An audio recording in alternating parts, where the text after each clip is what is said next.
All right, so you'll be episode 185. All right. Yeah. 15 great more to number. go. 15 more to go. 15. Good to go?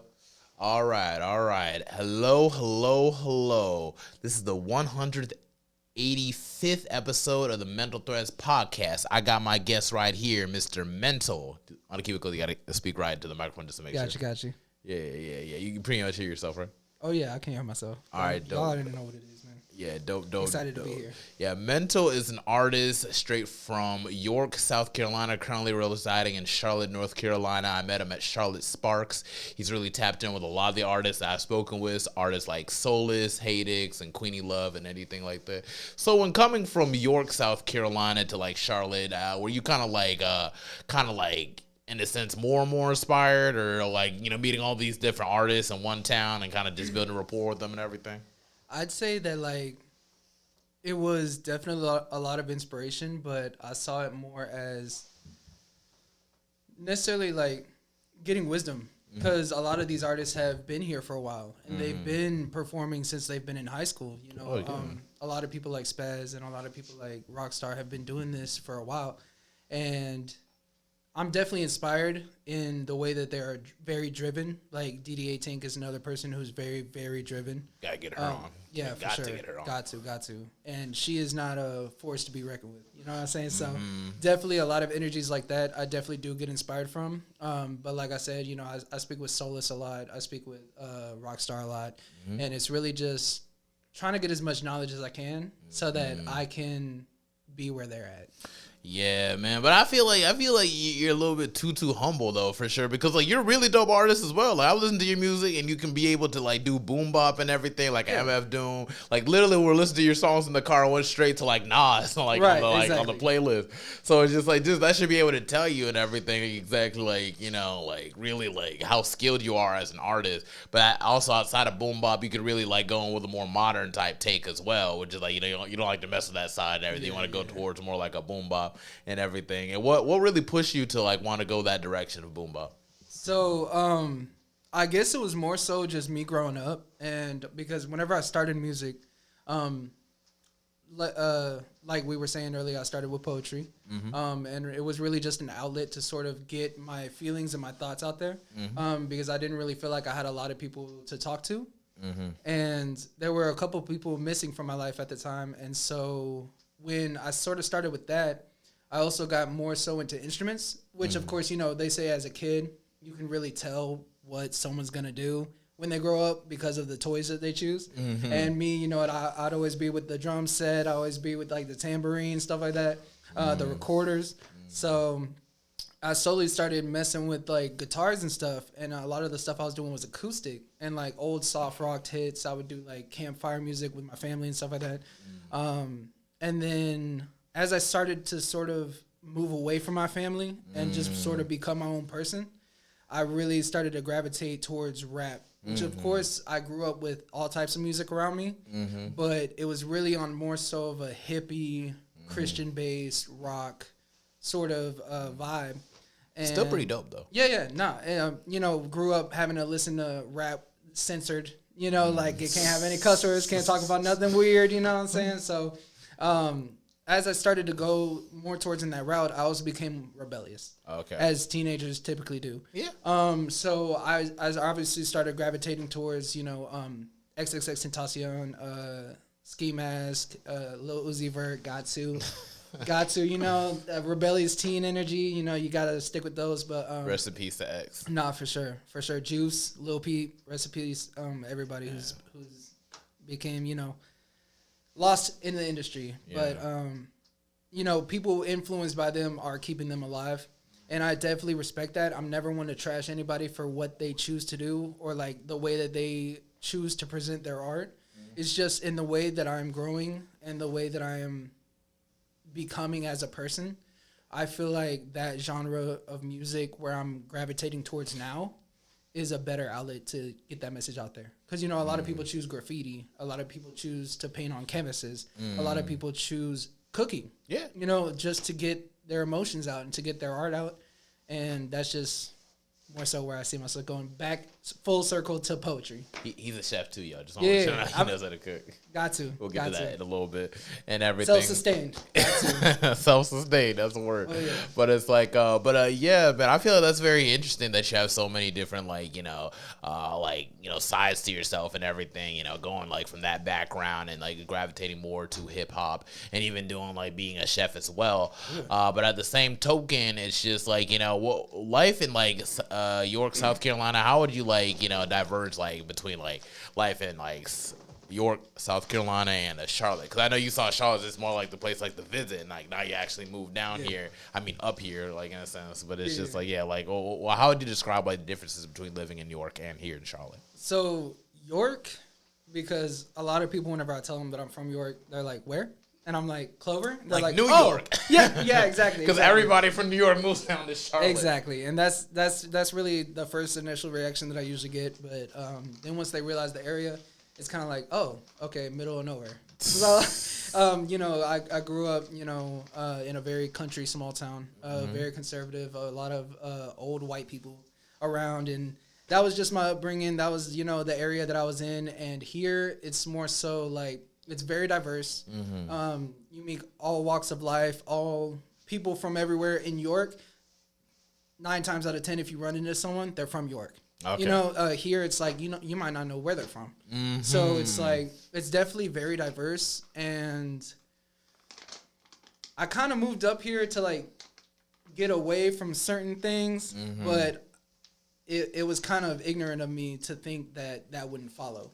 So like, it doesn't really matter where you are. There's always going to be certain things that you're trying to run away from. They're just going to be there. So I definitely came up here for a better life for me and my fiance. But I would say that now it's just really just to be goal driven.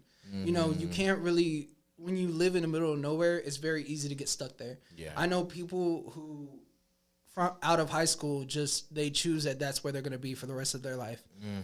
They have a kid, whether in high school or straight out of high school. They get married. They, get hooked on all types of stuff. And I wasn't going to let myself be another victim of that. Oh, yeah. So I had to get out of there, man. I had to disconnect and just sort of get out of that energy, man.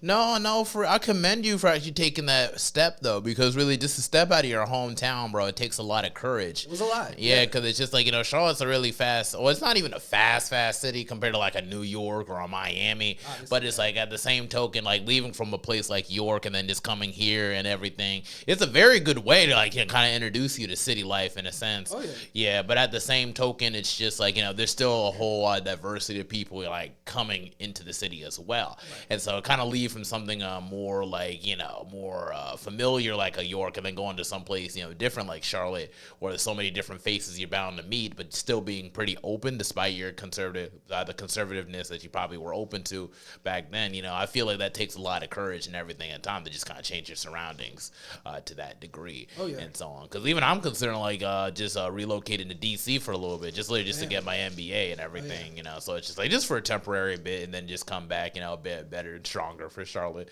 and everything. Because, growing up, it's just like growing up in Charlotte, I was just like, oh, I can't wait to leave. And it's like, yeah, like when I left Charlotte, I went to Durham for college and everything. I feel like some of my biggest triumphs happened outside of the city. But at the same token, it's just like, at the same time, this is like my city. We're still like an underdog city. We're still growing very rapidly, minor. But, we have yet to win a championship in basketball and football. We tried with the football thing twice, and it didn't go the way how we wanted it to. But, we are still working to, like, that next big W for the city after losing CIAA and so on and so forth. So it's just like, this is definitely, like, a place you want to really, like, really find yourself in, because we're still growing ourselves as well. Yeah, and I think that's really what it was, is that I was so fed up, and I was lost in it. I was straight out of high school. I didn't go straight to work because I was actually engaged in high school. Oh, dope. To an ex-fiancé. Oh. Yeah. Okay. So ex-fiancé is a word. Yeah. Anyways, so I was so stuck in it and I was so fed up and things with my family just started clashing and I was just like so ready to get out. I was like, what is a drastic change without being in the middle of the ocean without a paddle. Oh yeah. You know, so I was like, come up here, you know, completely new scene, completely new lifestyle. You know, everyone's grinding up here. Everyone is doing their thing. Like, and it's not too far. Like, you're just 40 minutes. So it's just like, just a jug, you know, just a little, just put on a podcast and you're there. Right. So if it didn't work, you know, I would be able to, you know, have that safety net, obviously, because it can be very scary regardless of how fed up someone may be. It is definitely smart to weigh out those options. Oh yeah, sure, most definitely. And it's just like, since you've moved here, would you say like, what are some positives and some negatives coming to Charlotte? I would say that definitely a lot of positives is that you're able to meet like-minded people. You are able to reach opportunities and ears, listeners. You are able to build a fan base more so, because I know a lot of people from small towns, they typically have a cult following, and it'll be a small amount of diehard people, but that's not really my aim. My aim is to sort of have a large following of people who just kind of mess with my, you know, my art and maybe even just my energy. Yeah. And then word of mouth, or maybe someone's listening to it, it comes on, maybe they don't change it. Yeah. You know, maybe they just decided to listen to it and see what's up. Oh, yeah. So really you get a lot of that, bro. Your music's dope, like, for real. I appreciate it. I really do. I definitely take a lot of pride. And that's something I also had to step aside from, getting a little bit off topic. But I had to step away from being so personal with my art and realizing that everyone's doing the same shit. Like it's not, and not in the terms of like what they're doing, but like everyone's reaching the same goal. So it is never personal, never at all. But I would say that's also positive. I've been able to change and mature a lot because I also went from 23 to now 25. Yeah. And then in April, I'm going to be 26. Yeah. So I'm turning 27 this month. Life goes by fast. I'm like, dang, I got 3 more years of this 20 shit and I got to figure shit out. Exactly. You know, and it's just like, especially in this generation too, I feel like the odds are really stacked up against us a whole lot, you know. So for you to like kind of stay on your own in a whole nother city and make that work, like I still commend you and everything, because it's just like, it's difficult to really just find your footing. Like I just left the job and everything, and job been working since like April of last year and everything. Like corporate, it's okay, but it's just like, you know, when you realize they just ask so much out of you and everything, and it's just like, you know, this ain't even the stuff I really wanted to do, like type stuff, you know, and like, you know, I'm trying to do it just for the pay, and then it's just like, you know, you get lost, and it's just like, then you don't meet certain, you know, qualities, then you're putting so much into it just to match that, and it's like, bro, that's not even me, bro. Like, you know, just like, it's just one of those things. But you know, it's just a matter of like, I feel like a lot of us have to kind of make compromises with a lot and everything to try to fit into a system that's not even really benefiting us, like, at all.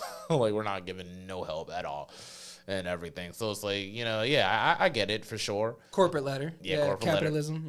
Ladder. Capitalism. But we get stuck in feeding into it because of our necessity to live.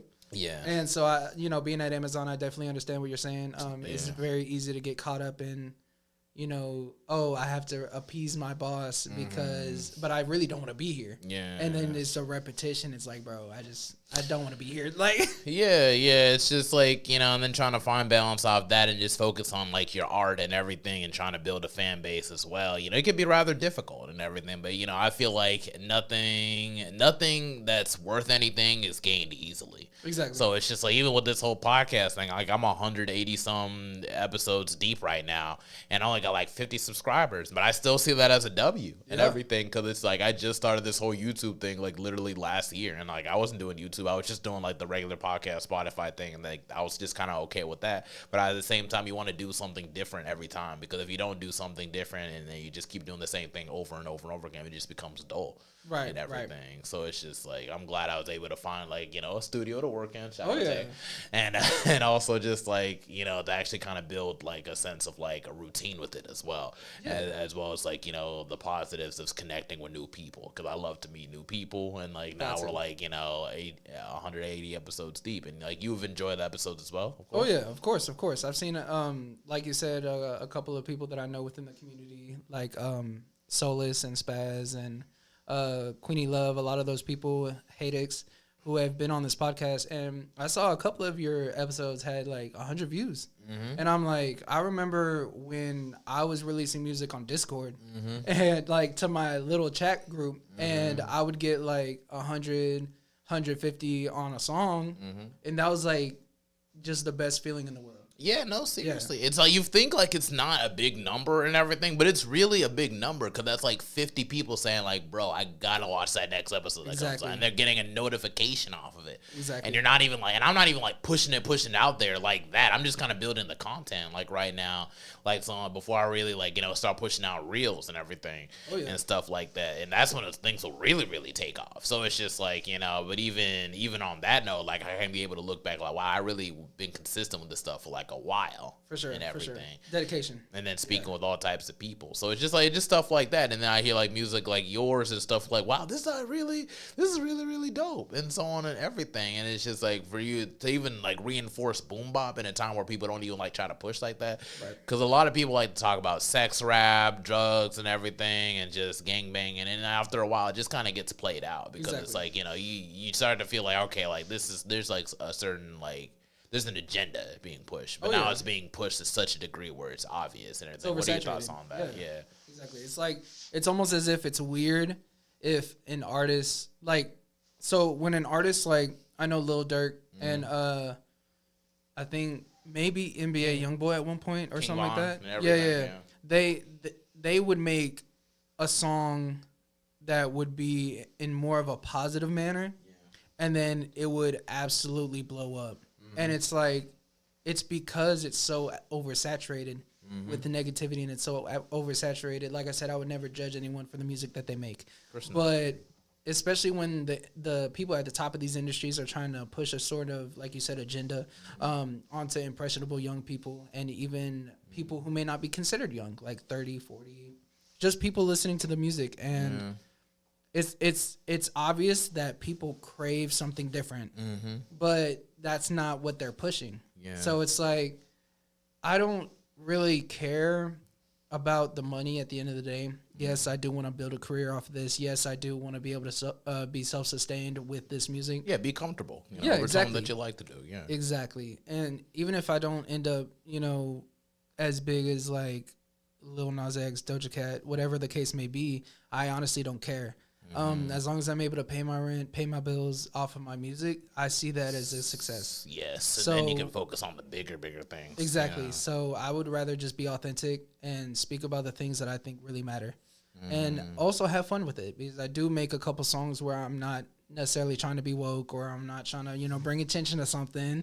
But I do feel as if the ones that I want to focus on are going to be bringing attention to something and are going to be shoving something in someone's face that they may not be comfortable with. And that's just what it is, man. You gotta step outside your comfort zone sometimes. Yeah, and that's what hip hop was founded on and everything. They were actually like, even though, well, yeah, they're making parties and everything like that, but they will also make songs like where they're actually going on, what was actually going on, like for the blue collar people and like people who couldn't find employment, you know, in the 80s and stuff of that nature. And then it's just like, just kind of have the struggles with that and everything. And a lot of that resonated with people like, oh wow, I'm going through the same thing and everything. And just think of like how like Excess and Toxic, you know, yeah, it could be like on some rage type stuff and everything, and then next would be actually be able to harmonize on another song, you know. So it's like that's so many different emotions that people are, you know, relating to. Right. And like even with Lil Peep and everything, speaking on his, like I don't listen to a whole lot of Lil Peep songs, but even like speaking about like, you know, like what he had to go through and everything, and then his sounds that resonate with a bunch of different people as well. I feel like those become timeless and everything. And then it's just like, you know, a lot of these like music that comes out is just more like it's like fast food. Like type rap and everything, and like, you know, I'll fuck with like McDonald's everything once in a while, but it's like you don't savor it to such a degree. Like, oh man, that McDonald's I had like 2 weeks ago, it was like the best thing ever. Exactly. And it's just like, you know, it's just some stuff to just sustain you just for a little bit, but the things that really carry you, you know, it motivates you. Like, you know, I feel like that's where it's just like you hear about artists like, you know, okay, we got Drake, we got like J. Cole and like Kendrick Lamar. Those are like obviously the top three and everything, but it's just like even with artists like, you know, like Russ, who are like, you know, independent and everything. He has a strong fan base that like supports him and everything, and he's not like, you know, talking about like sex violence and all that types of stuff. And it's just like even with Drake and like J. Cole and like Kendrick obviously speaks about like, you know, a lot of things that goes in the system and society and everything, and Drake, you know, talks more like about heartfelt things and everything that resonates with people, and J. Cole kind of speaks for like the everyday man and stuff like that. Those things resonate and they're like the top of their game. But now it's getting to the point where it's like I feel like we're at a transitional period where it's like, you know, there's gonna be like a vacuum because you know, a lot of them reaching their 40s now, so like a lot of them gonna start stepping down and, you know, kind of removing themselves from that, you know, from like the whole music. They might still be doing it. Oh yeah. But it's like, you know, like there's gonna be like a vacuum, and I feel like that's where the Charlotte, the city of Charlotte can really like, you know, kind of fill in that gap and everything. Like, that's an opportunity to kind of like, okay, like there's some artists here to kind of check out too. Right. Exactly. So Exactly. yeah. And it's not as uncommon as you may think for people to rap like that, because it just goes to show how oversaturated things are. That's a lot of the people who are winning competitions around here, and that's a lot of the people who are, you know, winning these open mics like Training Day and Who Got a Banger whenever they were around. I don't know about Who Got a Banger, but I know Training Day, I think, was canceled again. Yeah, sadly. Yeah, but that's actually where I got my start. That was my first ever performance here. Dope. Yeah, ever doing music. That was my first time I'd ever got in front of anybody and did my music. Before that, it was only listening to what I had recorded. Like, oh, here's the finished product. But a lot of people around here are very lyrical, and have a lot of shit to talk about. Yes, but it's just like we said, you know, a lot of people are getting pushed to the top that are doing the drugs and the women and the, you know, parties and whatever. Yeah, and you think like Future and Dirk and everything, but you know, you're seeing like, you know, now it's like it's starting to affect them now, like especially like Young Thug, which I'm glad he's out of jail and everything now. Yeah. But it's like dude was in prison for a minute over the Rico case. No, Dirk is now about to go to prison over like some stuff like that, and then it's just like it just goes on and on. It becomes like this ongoing cycle and stuff like that. While people like Cole and Kendrick and everything they're just focused on the art and everything, and then it's just like that carries on a little bit further. Tyler the Creator, Tyler the Creator especially, killer. You know, and it's like he had to do a lot of growth as well and everything. Now he's like Grammy certified. You would have never thought that when he first came out and everything, but it's really just people who are willing to try new things and be different and be themselves authentically. That's what served him a lot more than a lot of the people that was, you know, out at that time. Like, just think about all the people who were out at that time. Where the hell are they? And like, he even spoke about it too when they interviewed him. It's just like, yeah, that's just something to consider. The more authentic you are, the more like, you know, grounded you are as an artist and willing to change and grow as you need to be and teach yourself a couple things. That's what's going to carry you further. So it's just like, even bouncing off of that, like, what was your experience like when you were first performing for Training Day? So first performance, I went with Rockstar VR. Shout out to him. He got me in my first studio. He got me in my first performance. He really gave me the connections I needed. So I pull up and I meet a couple people. I meet obviously CEO, the I guess host or owner of Training Day. Met Trap Sid. Met I think Stack Raps. Okay. Yeah, he's killer, dude. He's met Scar, RIP Scar. RIP Scar, he recently passed away like a couple weeks ago, right? Yeah. I didn't know the guy, but I saw that he passed away, and a lot of people really messed with him. So like, dang, I was sad I didn't get to meet him and everything. Right, exactly, and that's really the thing is I wasn't really close with him, but it was definitely a hard hit because it is so close to home. But yeah, I stepped in.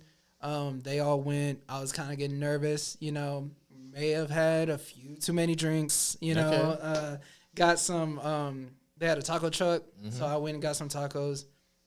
And then I'm eating my taco, and I got like half a taco in my mouth. Like, I just bit it, and then they just called you up. Yeah, and then I hear Rockstar. He taps me on the shoulder. He said, "That's you." Oh, they just called you. I'm like, what? I'm like, so I'm like putting it down. I'm like wiping it off my hands, and then I go up, and I do. It's a song called Mob Psycho. I don't think it's out anymore, but it was on some more aggressive screaming stuff, and they really fucked with it. And that was really surprising to me because, you know, coming from such a small town and coming from almost no gratification for what you do, it was like being seen for the first time. Oh, really? And it was definitely a very touching moment. It was very emotional, but I loved it. Like a lot of my like pictures and stuff that I used to promote or like I use as profile pics came from that. So it's like a lot of videos too. Like I know in one video I was watching it back, and then Congo another very talented artist, likes to speak up about a lot of shit.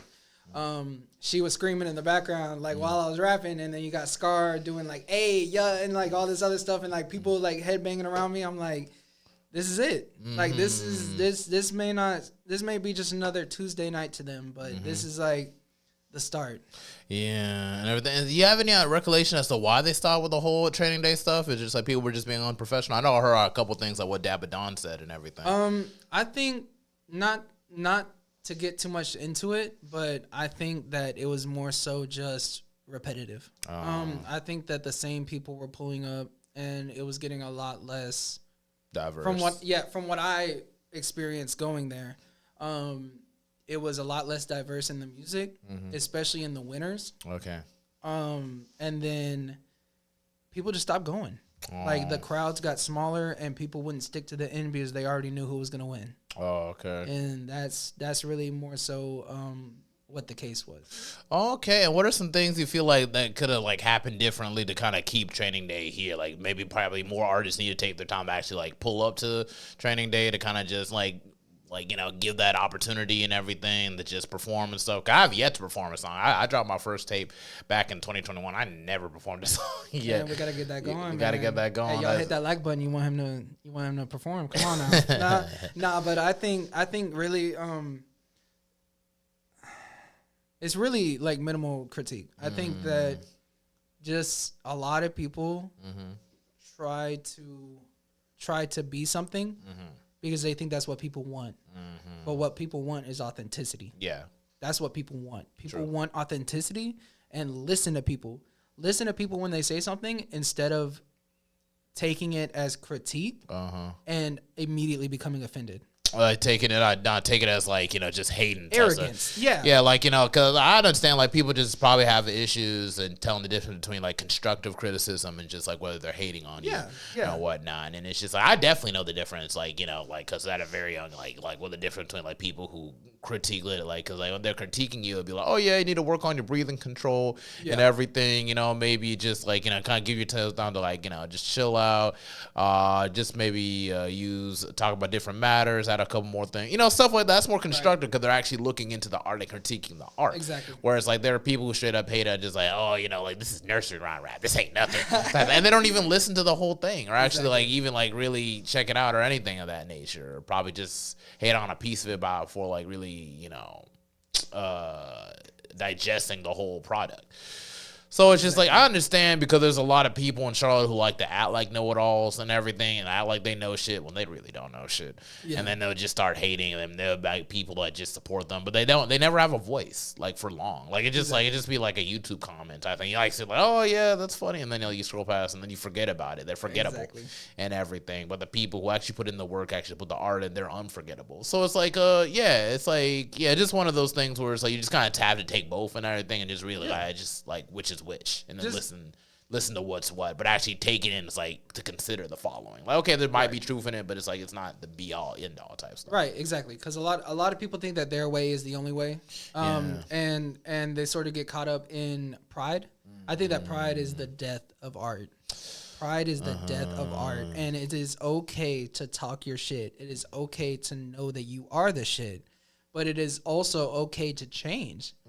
Don't be so afraid of change. Like, change is so beautiful. Like, if nothing, we're seeing what happens when you don't change. Yeah. I mean, if not in your daily life, in politics and in, human decency and the way that people treat people, change is always beautiful. Yeah. It may be for the worst, it may be for the best, but it's like, if we never change, shit doesn't get done, dude. Yeah. Like, and that's why people end up getting shut down. That's why people end up quitting music. Yeah. That's why people give up on their dreams because they're so caught up in thinking that they are right. And just doing the same thing over and over without trying something different. That's why, like, I spoke with Oreo the Sage yesterday. And, like, you listen to Oreo the Sage's music. He does all types of stuff. It's not just one thing. And I even told, like, bro, that's going to carry you a lot further because it's just, like, people might be focus on one type of genre in 1 year and everything. And they might be into something completely different another year. But then it's, like, even if you do something different or, like, you do something, like, with the times of 1 year, it might become nostalgic in a couple years. They might swing past that and like a couple years, like the sample or things like that. You know what I mean? Like it's always gonna have life to it to a certain degree, and that's like, you know, I feel that's gonna carry up on with him because he wanted to get more into Afro beats and everything. And just for telling me just that, I'm African. Like, you know, I might know a couple Afro beats artists as well that you can check in with, but also even beyond Afro beats, because everything has like, you know, like everything originates from something. Yeah. And then it's just like, you know, with like rap, they always sample stuff like the blues and things like that, that. So I told him about like, you know, there's like a playlist, and Gucci Ron was even in the background, like, hell yeah. I told him about like literally like, you know, this is like stuff that we play at cookouts and stuff like that, like African music, like, you know, like Zuku's type stuff and everything. And, you know, it's like stuff like from the 80s and 90s. He could also check in with to kind of like gain like a bit of the feeling. He might not understand none of the words, but it's just like just stuff like that. I even sent him links to a couple artists to check in with as well. And just off the jump, I just helped him like that. You know, it's just like there's always going to be people that are going to willing like to see you grow and help as well. You know, because I got a passion for music as well. So like I like helping artists, and I like talking with y'all and everything as well, because I'm an artist as well. So it's just like, you know, like even being an artist, I can understand when people don't want to help you or don't want to support or just try to gatekeep, and like there's a lot of that going on in Charlotte. So for you to like kind of like get that feeling from that and actually get that little support from like, you know, training day and everything, to kind of, it means a whole lot to you and everything. It really just says a lot. Like just a little bit of support, just a little bit of help, just a little bit of some subscriptions. Yeah, exactly. Exactly. As well, exactly. You know? Guilty. Sorry. Please subscribe, y'all. Yeah, please. But support the homies. Oreo, Gucci Ron. You know, those are cool people. Coming on later today as well. For sure.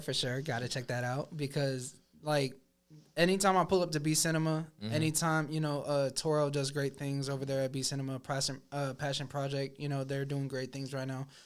Anytime I pull up, those two dudes are there, just cutting up, man. And I love it. They have great energy. I've been doing some work with Oreo. I'm excited to do some work with Gucci as well. And yeah, it's just, I'm really excited to see what they got. Yeah, for sure. And it's just like, I just like how we're all just becoming very familiar with each other to a degree where it's like I'll see people at Charlotte Spark and I'm like, wow, I met so many people and I've spoken to so many people before. And like, we're just all just chilling now. Like, it's like a crossover episode type stuff that we all just see each other around and everything. You might pull up at another event. Like I was just at Audio Box Studios the other day before it got shut up and everything. That's where I saw Gucci Ron again and everything. And like for the first, I don't know, like a while and everything. Well, hey, what's good, man? And he instantly remembered me, and I remembered him. We were just talking and stuff like that. It instantly made me feel comfortable because I didn't go to. That was my first time being an Audio Box and everything. Is it nice? Yeah. No, it's really nice. Yeah, it's really dope. It's like it's really in the cut and everything. I didn't even realize it was like right there. So, but it's like I just kind of stepped inside there. Like it was just really packed, and everybody was just like around supporting all types of artists and everything. And I just feel like, man, if we just keep this going for like a while and everything, we could really make something happen. If we just all just keep working with each other and so on and so forth. So sharing of the minds. Yeah, sharing of the minds. I'm all for that. I love it. I would never ever, you know, hide my wisdom from somebody.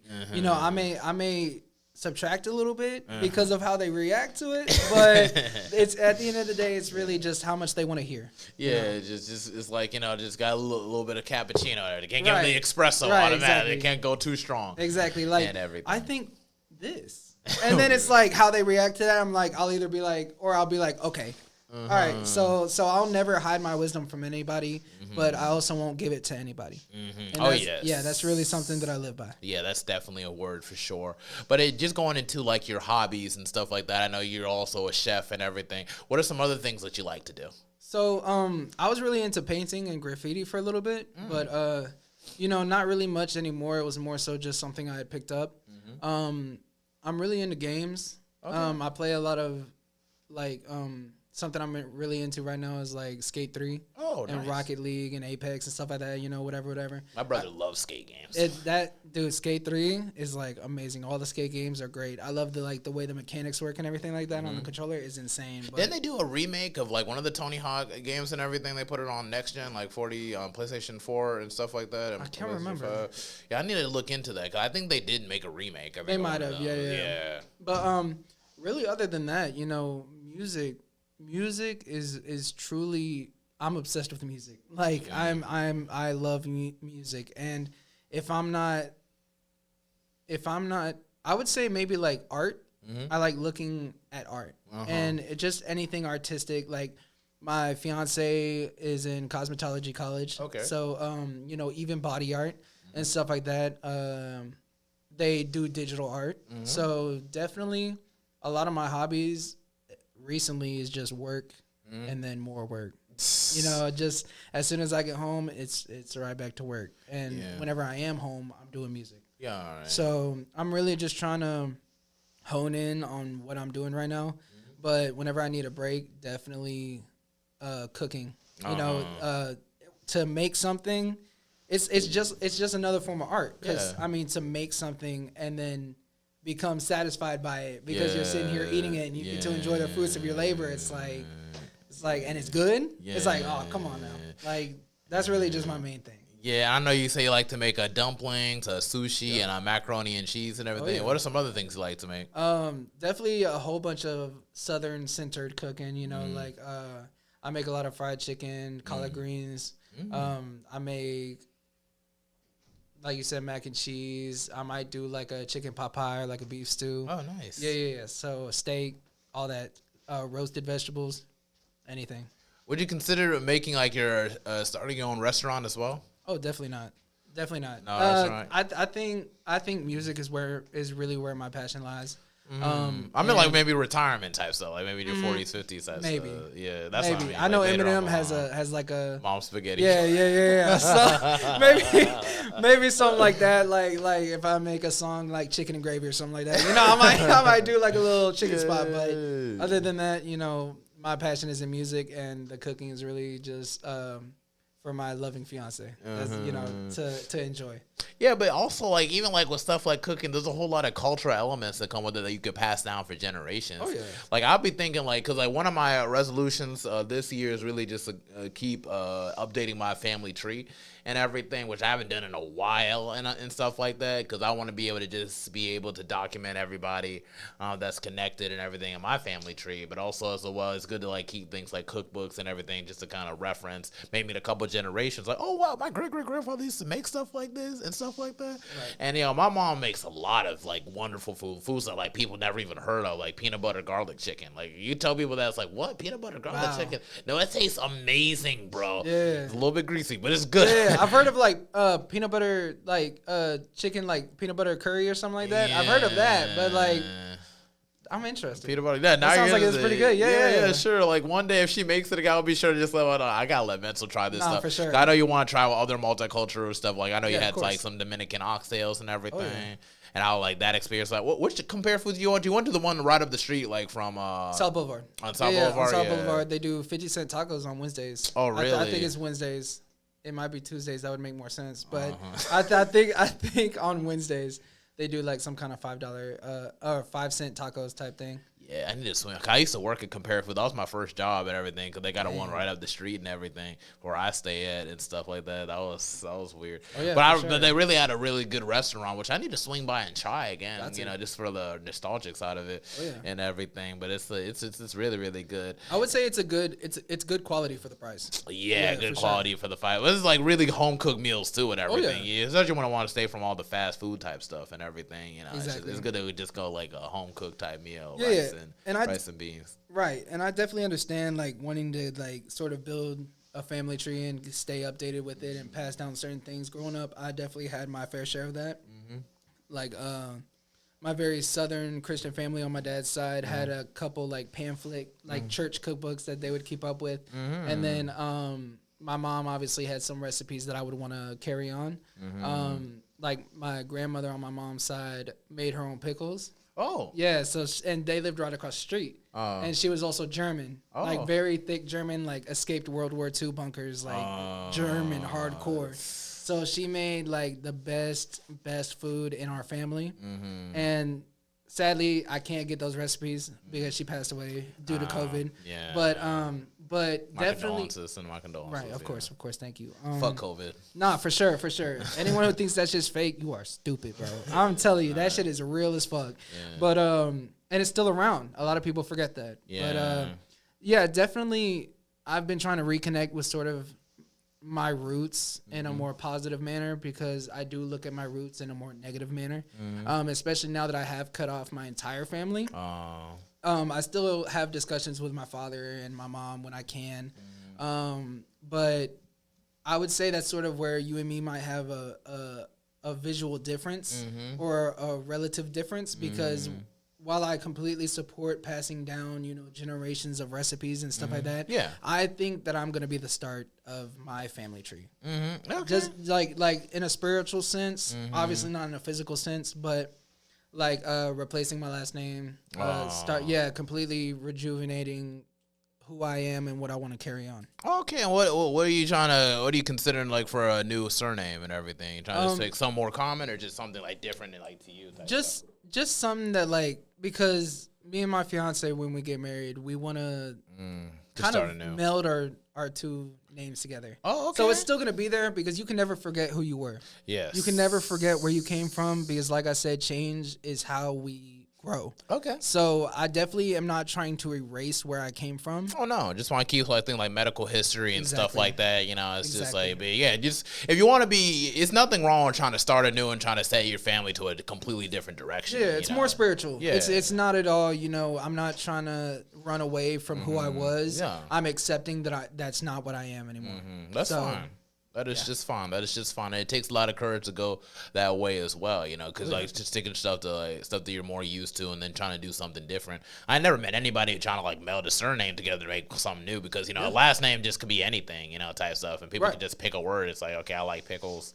My last name is Pickles. And that's really the thing, is I did think about that, but I still want to be me. Like I still want to be that little boy growing up in the middle of York County, I still want to be that, because that's still who I was. And so we were just sitting down one night after dinner, and I was like, they were like, so are you going to get my name, or am I going to get like, what's up? And I was like, I don't want my fucking name.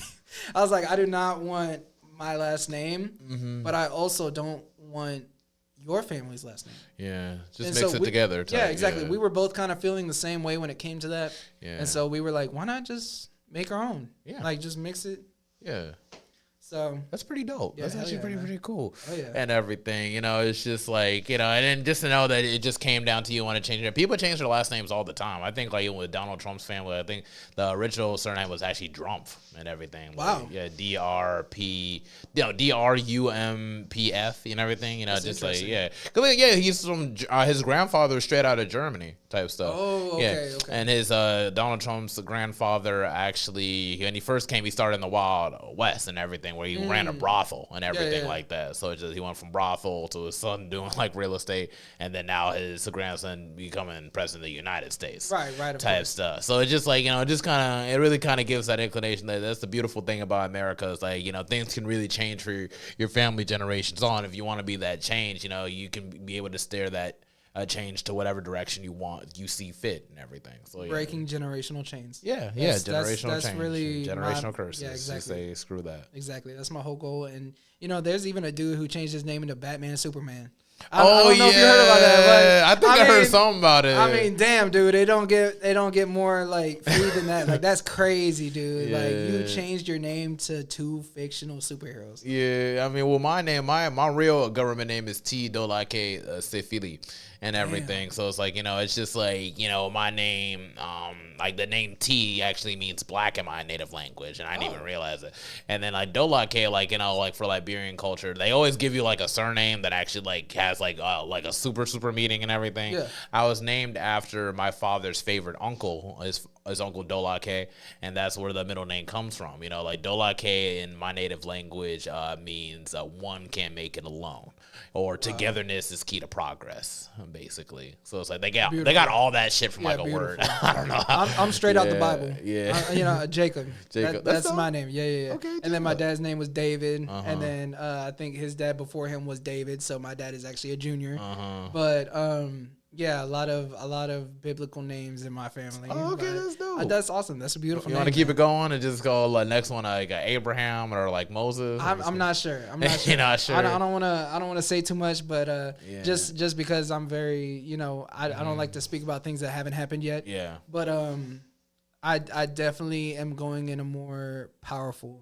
Like, I want the name to be powerful, and I want it, whether it comes from biblical, whether it comes from spiritual, whether it comes from whatever it may come from. Yeah. I just want it to be powerful. And Solomon, I want it to be right beautiful. there. I don't know about that, but like maybe like an archangel or something like that. Just, something powerful. Okay, that's dope. And even my last name, Sefili, that's actually two words actually put together. See, Say is what you would name like your firstborn son and everything. Are you firstborn? Yeah, I'm firstborn. Okay. But it's like, it's just like, it's like a common name and everything, like Adam. Type right. Like, okay, yeah. So it's just like, Johnson. Say, and then Feely is just like the morning dew in the grass and everything. So it's just like, so like, it's just, cause my father's side, like, they were hunters and everything. My grandfather was a hunter. So it's like, they'll wake up really, really early. That's the first thing they see is like the morning dew on the grass. So it kind of makes sense. Like from left to right, it's like black, key to progress is togetherness, progress. No, black. Togetherness is key to progress. Firstborn son of the morning dew. So it's like left to right. That's basically what it means. That's so beautiful, bro. Damn. Yeah, they really. Nah, but that's beautiful though. I love that. But it's just like there's a whole lot of emphasis when it comes to names and everything. There's like like putting words. Your words are very powerful. Like when you speak them into existence and everything. So it's like for you to even pick the rap name like Mental and like what really gave you that direction of choosing mental, because you think like logic and everything. What stood out to you about the word mental? So mental was really just when it first originated. So my first ever artist name was Tear Dreams with a Z. Okay. And I was just really, really emo. I was really emo straight out of high school. I was really, really emo.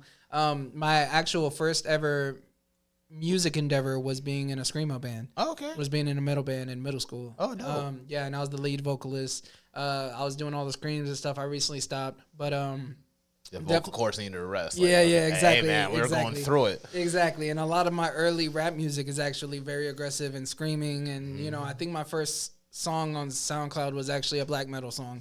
Oh, okay. Yeah. So definitely, I'm very diverse in the music that I try to do.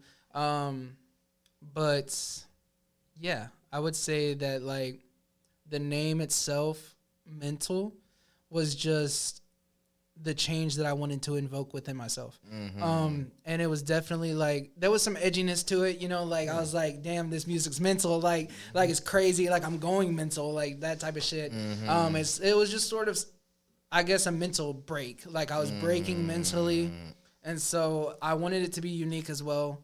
And so I just took my inspiration from the SoundCloud, era and stuff like that. X was very important to me. And when choosing my next name, I actually considered him too, because, his name is Latin. Yeah. And I believe for temptation. Yeah, for temptation. And that's something that I really wanted to go towards. So I went with Mental, and then I was going to change it again after I went to training day and stuff. I was like, this is corny. It don't sound right. Da da da da. And then I grew up and I grew out of the aggression, and I started being mad about other things.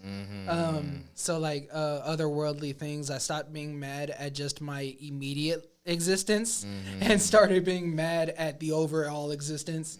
And it came back. I was like, this is perfect. Like, this is who I am. This is who I'm going to be. And I'm not going to run away from it.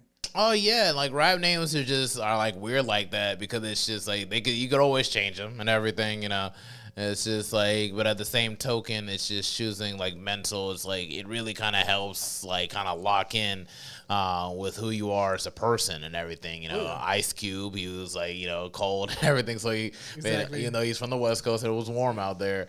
But it's just like people would take more cold or ice type like Ice Tea, Ice Cube, and so on and so forth. Choose that way just to kind of invoke that coldness and everything and how cool they're trying to be. And it just just stuff like 50 Cent, naming himself after like a gangster that's named 50 Cent, and then just kind of just try to rise up from poverty into like where he is, like to the point where he like owns studios now and like vitamin water, so it's just stuff like that. So like in your music, do you speak about mental health by any chance, or maybe brush on it? Yeah, so just stuff like that, like people pretty much know what they're getting into. You look into the Mental Threads podcast right here. Yeah, for sure. I saw that. I was like, branding on point. Got to. Branding on point. Yeah, but yeah, I would definitely say that like I definitely make food for the mind. So I definitely think that mental stuck. I think that it's something that like I want to get people thinking. Whenever people put on music, they want something to play in the background, and that's completely understandable. But that's not me. I'm not gonna be always easy to digest, like you said earlier. I'm not always gonna be looking to please the top Billboard 50 or whatever it may be. Yeah, exactly. Because all that stuff changes all the time anyway. Exactly. So it's all irrelevant to me. It's all about music. Yeah, and like building a fan base is more important anyway, because those are the people who's gonna stick out and actually drive like 100 miles to reach out to your shows and everything. And it's just like, it's just for things like that. Like I know, like I was like when I used to work for PNC, it was like like just parking cars for concerts and everything. They'll let you go in and try to see concerts. I got to see a lot of other artists, everything. I went to Logic's and everything, break and stuff like that. It was really, really dope. And it's just like, but he had NF opening for him, and NF fans were like, that's what they came there for. A lot of them left early and everything because they just wanted to see NF. And I was speaking to a couple, whatever, that was walking out as, why are you leaving so? I was like, oh no, we just came to see NF and just support NF. And it was just like, die hard right there. That's insane. People will literally pull up, even if you're just an opening act and everything. And like they're talking about Logic, I didn't want to mess with Logic and stuff, but I really, really like NF and like just like the messages that he pushes out. And I'm not an NF fan. I don't really listen to NF. I feel like I should like probably give some time to really like listen and see. I heard he's nice. Yeah, he's really, really dope from what I've heard. But it's like it's really just how his fans really like love him. Like that's what's really carrying him now. And you don't hear about like billboards and stuff like that. Even I can even like acknowledge that and stuff like that. Like it's not all about trying to win records and stuff and like win awards. It's really just really like the impact you have in other people's lives. Like, like I'm going to Dreamville Fest. This is like the 5th time I've gone to Dreamville Fest. Damn. And this is the last time, sadly. But I could be able to say like I showed up at every one and everything, and it's just like, it's just knowing, just like I even took pictures, like group photos off a group chat and everything, and we're about to do it again this year for the last year. Like I'm having friends from college pull up too and everything like that. Damn. So it kind of feels like a family reunion to that certain degree, and it's just like because J. Cole has had such an implication on my life and everything who was really carrying me through high school and stuff like that. So it's just like for that, I'm always gonna support and everything. Exactly. I just paid my last payment to for my ticket for me and my brother to go and everything. Exactly. He owes me $100 just to cover his half of it. But it's like it's just stuff like that. I'm willing to do that for 5 times. And it's like they had one, the first one before COVID, and they shut down for 2 years, and I still came back for the last 4. And everything, so it's just stuff like that. That's where I met Jay Ford at. I don't know if you heard of Jay Ford. Shit! Yeah, I met him right there. I actually hit him up. He was at a competition event that I did for DDA Tink. Oh, really? Yeah. She did a competition, and it was basically 3 rounds. Indigo Joe was there. Leo Legend was there. Two amazing artists. They ended up being the top 2. Oh, dope. Yeah, my homie 13 Kitsune. He's a more aggressive artist, a little bit underground. And yeah, Jay Ford was there, and he was one of the openers. And I was like, whoa, this dude is like, he's got the style. This was before that, like, I really started going really heavy into the boom bap. I was like, this dude, I guess I do kind of get inspired from that, from artists like him, where it's like he's so they're good. Doing it and making it work. So I'm like, I can do that. Like, and I hit him up when I released my EP. And I was like, yo, like if you get a chance, just listen to it. You don't gotta, tell me a whole paragraph. Just listen. At least listen to it. See how you feeling about it. And then he hit me up like a week later or something like that, and he was like, yo, send me a link. I'm going to be driving around, Send me a link. I sent him a link. And then he gets back to me, I think another week or 2 weeks later, and he gave me really constructive criticism. Yeah. He did send me a paragraph. Like, he really took his time. Did not listen to all that shit I said. No problem. Yeah, no. I wasn't necessarily, like, being like, don't do that, but I was just like, you don't have to. You don't have to, but he still did it. Yeah, exactly. He's dope. And that's really sort of what you were saying about building a rapport. Like, that's really all this shit is. It's this advertisement and building connections. So when people listen to my music, or if people meet me on the street, I want them to get the same image of me, regardless. It's always going to be me. So you're always going to know me. Yeah, for sure, man. No, for real. And I had Jay Ford on the podcast finally. When I got him, I was so great and everything. And it's just stuff like that. It's just like, you know, you see like how far like we've come. Like, I literally met him at a Dreamville Fest through a group chat. That's why I first heard his music. I'm like, man, this guy is dope. Because we were just put on like our songs and everything. My song, it was all right. Everything. His was like, yo, this is like some real, like, how you not blown up yet type stuff. So it's like something that we've been cool and everything. I see him like at the Charlotte Spark from time to time. And then I see him like I all the Dreamvilles and everything, and I'll just get a picture with him type stuff, you know, and stuff like that. And it's just like we're really growing into ourselves as like individuals. Now we'll look back at this stuff like 10 years from now, like, man, where were you on my podcast? Like, oh, now look where it's at now. Exactly. So it's just like, that's why I like really tapping in with like, you know, other artists and people from Charlotte, because we have so much we have to prove. But at the same time, we're having fun just with the growing process, and we're actually like supporting each other and everything. So it's like, that's one thing I really appreciate from this music scene so far and everything. So it's like, you know, in closing, because we only got like 5 minutes left and everything, and this is a dope episode. Just want to let you know. Hell yeah. And just in closing, where do you see yourself in 5 years? Where does MENTXL see himself in 5 years? So I see myself around a community of people who acknowledge that I am my authentic self.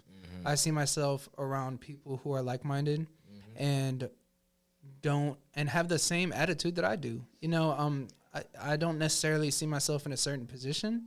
I definitely do see myself sort of, I want to have, I guess in 5 years from now, I want to have maybe 2 albums out. I'm not trying to crank them out like a lot of local artists are doing. I really want to curate it, and I want to take my time, and I want to be able to build a fan base before I put so much out there.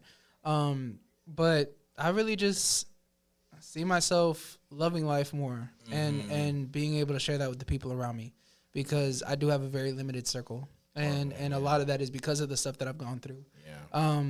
I mean, when you cut off your whole family, like, you know, you learn that you have to be very selective with the people that you let into your energy. That's true. And I guess in 5 years, I just see myself being able to be my authentic self without, and people actually fuck with it. So I just see myself as a whole different being. I'm gonna be in a place that I never thought I'd be. And whether that be financially, whether that be publicly, whether that be, you know, mentally, whatever it may be, it's just, I'm always going to stop growing, and I'm never going to stop doing what I'm doing. So definitely a lot more versatility in music, because like I said, I do have a lot of versatility in my upbringing whenever it comes to art. And definitely a lot of merch. I want to finalize sort of my pages and stuff. And I got like 14 cents from DistroKid. Oh, word. And I was like, hey, that's 14 what I'm saying. cents. That's what I'm saying. And a lot of people are like, okay, like I just did a show for like $100, and I'm like, you know, it's really just the meaning behind it. And even if I make 14 cents, you know, 5 years from now, I'm gonna keep doing this, and I'm gonna keep spreading the good word.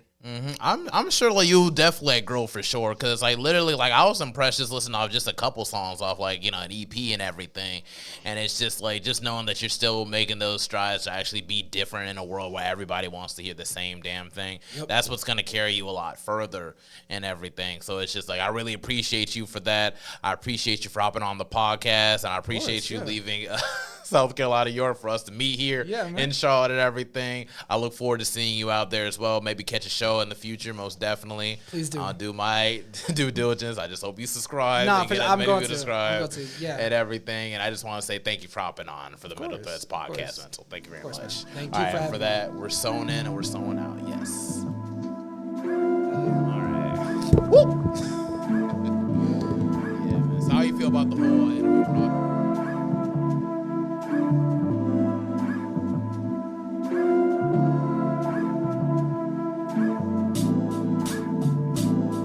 Listen, this one is for the lost who carry pain inside their heart. I hope that shit gets better. I know exactly what it costs when sunny days turn into dark. But just because you hate the rain don't mean the weather gon' change. It's sad. This one is for the lost who carry pain inside their heart. I hope that shit gets better. I know exactly what it costs when sunny days turn into dark. But just because you hate the rain don't mean the weather. Man, what the hell have you been up to lately? This world corrupt so I can't have no babies. What I'm gonna tell them when they grow up asking daddy why they hate me. All these long nights screaming someone save me. I feel like I'm trapped inside this earth, but what's worse is that I never really knew how much that shit would change me. Ain't no blue moons because I feel this on the daily, not occasionally. Yeah, this life is mine, which means that they gon' have to take it from me. I hate this whole fucking country. People starving in the streets to kill you quick to make a crisp $20 bill. Gripping on the sill, I'm struggling just to find a will to live. What I gotta give to go from sidewalks to a Benz, from a complex to a crib, from a number to a civilian, maybe a couple million. Lately I've been feeling like I'm worth a couple billion. Fuck that shit, I'm priceless, I'm the nicest. They say a big heart go get you killed, but they still killing us regardless. This whole fucking universe can be so heartless, and I didn't even mean to start this. I guess I'm just gon' charge it to the game. There ain't no game without a little pain. So at the end of the day, I got no other choice in life but to be great. Man, they ain't hearing what I'm saying. Maybe if I get to spray 'em, pull out the AK and cause terror in your city, maybe then they'll start listening to me. Hey, listen. This one is for the lost who carry pain inside their heart. I hope that shit gets better. I know exactly what it costs when sunny days turn into dark. But just because you hate the rain don't mean the weather gon' change. It's sad. This one is for the lost who carry pain inside their heart. I hope that shit gets better. I know exactly what it costs when sunny days turn into dark. But just because you hate the rain don't mean the weather. Man, where the fuck is God when all this shit is happening? I open up my phone and all I see is kidnappings, carjackings, dope trapping, caught lacking. And just before your body hits the pavement, you already getting looted by a crack beam. This the American dream, and that's the ending they don't tell you about. When guns get drawn, guaranteed to go south. Spinning words of hate, we need to take this venom from our mouths. We need an antidote to save us, need to break these generational curses. Life is worthless if you live in day to day with no purpose. Scared to face the world outside, don't hide behind closed curtains. They like to throw dirt in our face, they love turning young faces into criminals. It's even hidden subliminally. This world is balanced as the pendulum swings. Shout out to all the children, all the kings and the queens. I love you all, I pray to God that somebody listen to me. I hope that you feel what I bring, and if you feel it, sing it with me. This one is for the lost. This one is for the pain inside their heart. I hope that shit gets better. I know exactly what it costs when sunny days turn into dark. When sunny days turn into dark, I know exactly what it costs. I know exactly what it costs.